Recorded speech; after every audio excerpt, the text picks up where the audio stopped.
एक चीज़ ये है कि सबसे ख़ास बात ये रही कि जितने भी प्रोटेस्ट स्टूडेंट्स हैं यहाँ पे जो प्रोटेस्ट में आए हैं उनके साइड से कोई वायलेंस नहीं दिखाया गया, जो बहुत ही सराहा गया, मतलब सोशल मीडिया पे भी। और इसका क्या क्या कारण है कि स्टूडेंट इतने वायलेंट नहीं हो पाए, जबकि दिल्ली पुलिस बहुत ही बर्बरता के साथ उनके साथ व्यवहार किया।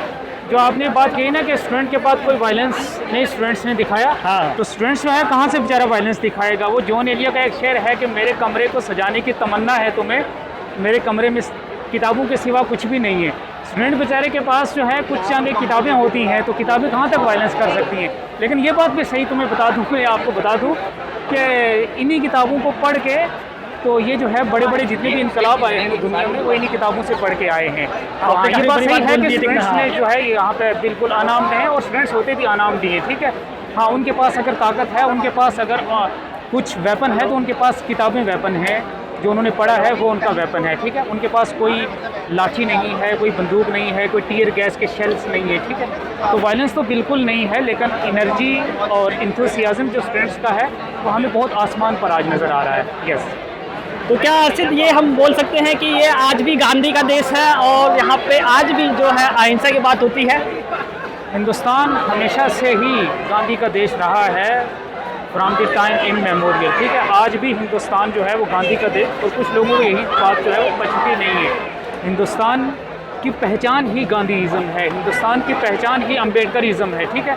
हिंदुस्तान की पहचान ही नॉन वायलेंट तरीके से अपनी बात समझाना होता है, ठीक है। और इसी का नाम जो ये कलेक्टिव आइडिया है, ये जो डाइवर्सिटी है ना, अगर मतलब नॉन वायलेंस और ये चीज़ें हिंदुस्तान में नहीं रहेंगी तो फिर हिंदुस्तान की इतनी बड़ी डाइवर्सिटी जो है ना वो कायम नहीं रह सकती। हिंदुस्तान को इसी जो डाइवर्सिटी और नॉन वायलेंट हिंदुस्तान है, इसको कुछ लोग हालांकि इसको करने की कोशिश करते हैं वायलेंस, लेकिन उसमें वो कामयाब नहीं हो पाते हैं। यस।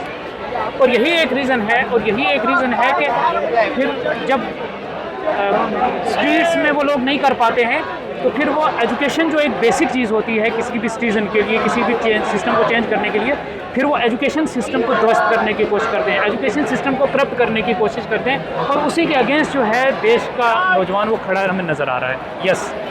तो अर्षित, एक बहुत ही अहम सवाल मेरे मन में आ रहा है कि ये जो ऐसा क्या चीज़ है कि सरकार जो है, जो एक हमारे पास जो एजुकेशन मिनिस्टर उसका इस्तीफ़ा नहीं ले पा रही है।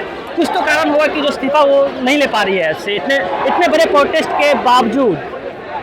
जो हमारे एजुकेशन मिनिस्टर धर्मेंद्र प्रधान जी, कल मैं एक पोस्ट पढ़ रहा था आयशा की दवाई की, तो उन्होंने पूरा एक डेटा निकाला इनका, जो इस वक्त करंट हमारे MHRD के मिनिस्टर हैं, तो धर्मेंद्र प्रधान। इससे पहले जो ये स्किल मिनिस्ट्री में थे, पिछली जो मोदी की गवर्नमेंट थी उससे पहले ये स्किल के मिनिस्टर थे, स्किल डेवलपमेंट के लिए।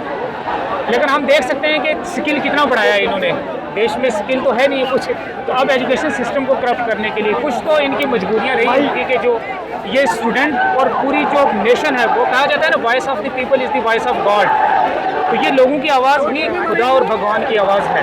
तो गवर्नमेंट को जो है आखिर सरनिगो होना पड़ेगा, आखिर जो है पब्लिक के वॉइस के सामने घुटने टेकने पड़ेंगे। यस। तो आगे क्या लगता है, क्या सरकार क्या रुख अपनाएगी इस प्रोटेस्ट को लेके, खास करके अभी का जो माहौल है? 7 से ज़्यादा हो चुके हैं अभी।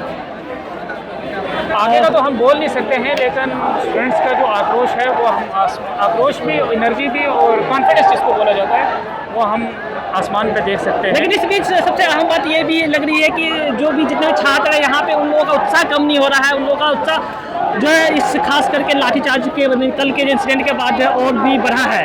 क्या आपको ऐसा फील हुआ? मुझे ऐसे लग रहा है कि लाठीचार्ज ने और पुलिस ब्रूटैलिटी ने, जो सरकार की जानिब से ब्रूटैलिटी ने, वो फ्यूल का काम किया है स्टूडेंट्स के प्रोटेस्ट में। तो अगर सरकार नहीं झुकी स्टूडेंट के सामने, तो ये प्रोटेस्ट और भी लंबा चल सकता है। ये ऐसा हो ही नहीं सकता कि कोई ना, ये स्टूडेंट है और स्टूडेंट ही देश का भविष्य है। मैंने बताया 60% इंडिया जो है यूथ है वो, तो ऐसा नहीं हो सकता कि लोगों की जनता के सामने, लोगों की आवाज़ के सामने कैसे सरकार रोक सकती है एक डेमोक्रेटिक कंट्री में।